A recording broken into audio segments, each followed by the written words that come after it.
बहुत सारी बातें हैं इस हवाले से, तो मैं गुजारिश करूँगा शेर व अदब के हवाले से, शायरी के हवाले से हमारे सरगोदा का जो है मोतबर नाम नजमा मंसूर साहिबा, उनसे गुजारिश करूँगा कि शेर व अदब के हवाले से सरगोदा ख़ास तौर पर और अमूमी तौर पर पाकिस्तान के हवाले से हमने अदबी लिहाज से हम किस नहज पर हैं और उस नहज पर क्यों हैं और हमारा मुस्तकबिल क्या है, उस पर कोई रोशनी डालें।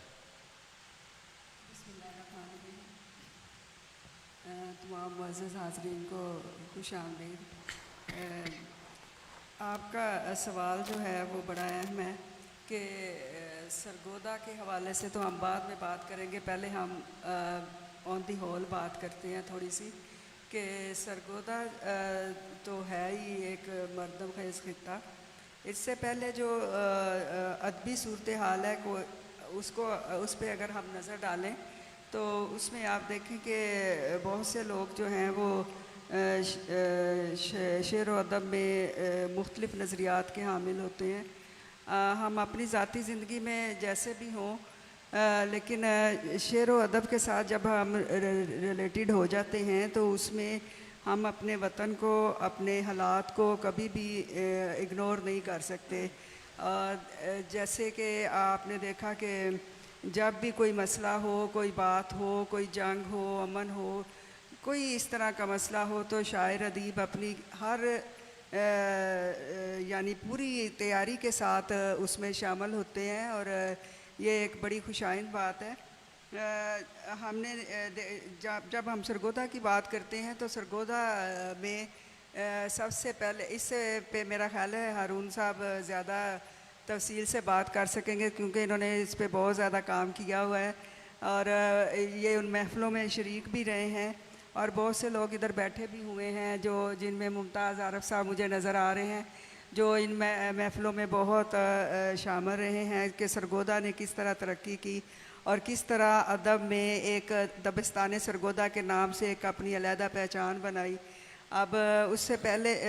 डॉक्टर वज़ीर आगा से पहले के जो हालात हम देखते हैं उसमें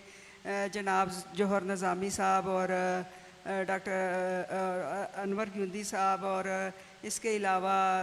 जो हैं और मुख्तलिफ़ लोग हैं जिन्होंने बहुत काम किया इस सिलसिले में, अदब की बेहद खिदमत की। ख़ास तौर पे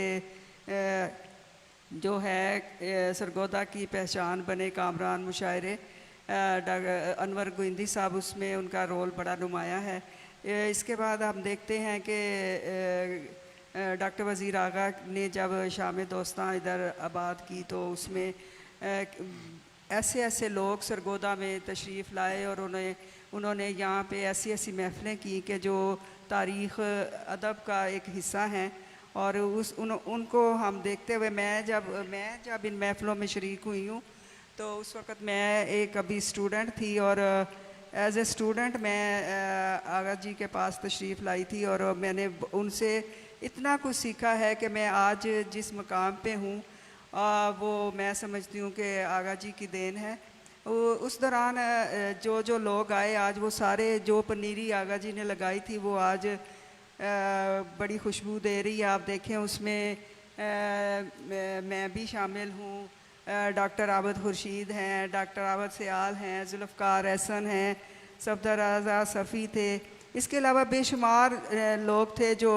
आए और उन्होंने सीखा और अपनी एक पहचान अलग बनाई। तो जहाँ तक नसाई अदब की बात है तो नसाई अदब में भी ख़वातीन जो हैं किसी से पीछे नहीं रही, उन्होंने बेहद